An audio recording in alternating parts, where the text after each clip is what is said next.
Current location અંદર આપણે આવી જઈએ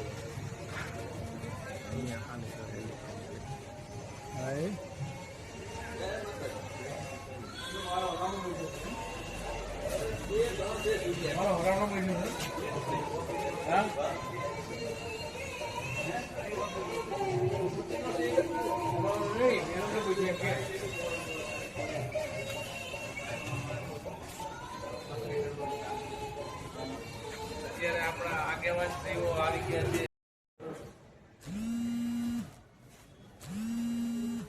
થઈ ગઈ પછી મચ્યા હે ને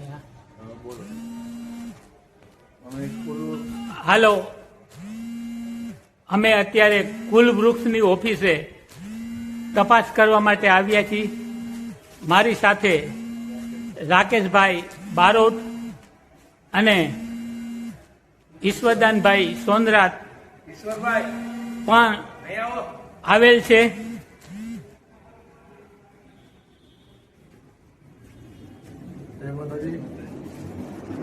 એની અપાય આવતા છે. બોલો ઈશ્વરભાઈ. હાલમાં અત્યારે વડોદરાની અંદર ક્રુલની ઓફિસે આવ્યા છીએ.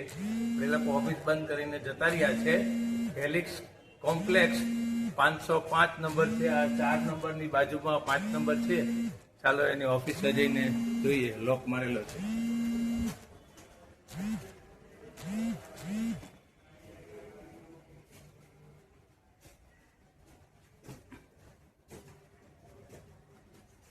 આ એમની ઓફિસ છે. એમને બોર્ડ પણ નથી લગાવેલા. એમની ઓફિસે બોર્ડ પણ નથી લગાવેલા.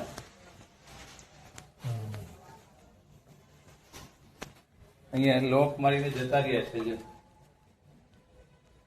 ઓફિસનું નામ પણ ઓફિસની બહાર બોર્ડ પણ નથી લગાવેલું.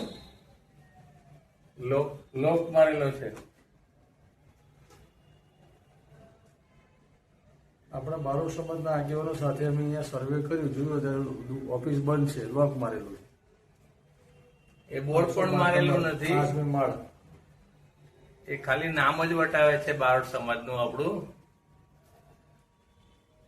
કરોડુખોડા બારોટ સમાજના નામે 9,500 રૂપિયાની ફી ઉઘરાવે છે અને 101 રૂપિયાનું દાન 1 વર્ષ પેટે એટલે 100 વર્ષનો ઇતિહાસ આપીને એ લોકો 1,00,000-1.5 લાખ રૂપિયો ફી વસૂલે છે યજમાન પાસેથી. બારોટના નામ પર ઉઘરાણા કરી અને રૂપિયાના તોડ કરે છે. બારોટ સમાજ એટલે આ ખરેખર વ્યાજબી વાત ન કહેવાય એમ. આના માટે કોઈ પણ યોગ્ય પગલાં જરૂર લેવા જોઈએ. એના માટે અમે આજે અહીંયા વડોદરા સ્પેશિયલ એમને મળવા માટે જ અમે આવેલા. એમની જોડે ડિસ્કસ કરીએ, ભાઈ તારી આ રામલીલા બંધ કર. એ બંધ કરાવવા માટે જ અમે અહીં આવેલા છીએ. ઈશ્વરભાઈ પણ નડિયાદથી આવેલા છે અને હરિભાઈ જામનગરથી આવેલા છે. હું જામનગરથી આવેલો છું. આપણે જાતિના દાખલા માટે બારોટના ચોપરાને વેલિડ ગણવા એવું રજૂઆત કરવા ગયા હતા, પરંતુ એવું જાણવા મળ્યું છે કે કુલ વૃક્ષવાળા પણ બારોટના નામે આ રીતે બધાને દાખલા આપે છે. તો વાણિયા સોનીના બારોટ હોય એ વાણિયા સોનીના દાખલા આપી શકે, રજપૂતના બારોટ એ રજપૂતના દાખલા આપી શકે અને મેર રબારી કે દરબારના બારોટ હોય એ મેર રબારી કે દરબારના દાખલા આપી શકે.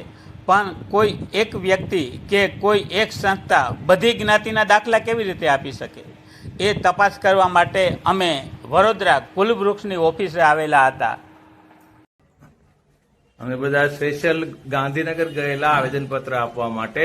ત્યાંથી અમે લોકો સીધા ડાયરેક્ટ ગાંધીનગરથી સીધા અહીંયા વડોદરા આવેલા છીએ કુલવૃક્ષવાળાની ઓફિસે. કુલવૃક્ષવાળાની ઓફિસે આગેવાન શ્રીઓ આવી ગયા છે. બિપિનભાઈ વાલગોતર જુનાગઢથી આવેલા છે. બિપિનભાઈ, બે શબ્દ કયો આમના વિશે, કુલવૃક્ષ વિશે? પરંપરા છે એ પ્રમાણે જ ચાલવું જોઈએ. આમાં પણ હવે આ નવા યુગની અંદર ઘણા બધા ચીટર આવી ગયા છે. આ મિશ્રા નામ છે એ મિશ્રા હોય જ ન શકે. આપણી સરનેમમાં જ કઈ આવતું. પંડા છે, પંડા છે એટલે હા પંડા. વૈવંચાઓમાં પણ ઘણા છે. વૈવંચા બારોટ અને જે યાત્રિક ધામમાં જે ચોપડા લખે છે એ પણ વૈવંચા જ કહેવાય. એના નામ પર હા, એના નામ ઉપર આ બધા ચરી ખાય. અત્યારે એના ઓફિસની નીચે જ અમે જઈએ, બિલ્ડિંગમાં જ જઈએ. એ લોકોનું કઈ અસ્તિત્વ દેખાતું નથી અહીંયા કઈ હોય એવું. ઓફિસમાં બી ખોટા નામ ને એડ્રેસ લખે છે એવું દેખાઈ રહ્યું છે અહીંયા. આવનારા દિવસોમાં એની પૂરી તપાસ કરવામાં આવશે. નીતિનભાઈ, હજી તમે તપાસ કરી દિવસના જોઈ દિવસના જોઈ જઈશું દિવસના જોઈ તમે એક દિવસના આવીને ચેક કરી હા ચેક કરી જઈશું. અહીંના સમાજને સાથે લઈને આવીશું. હા એના સમાજને સાથે લઈને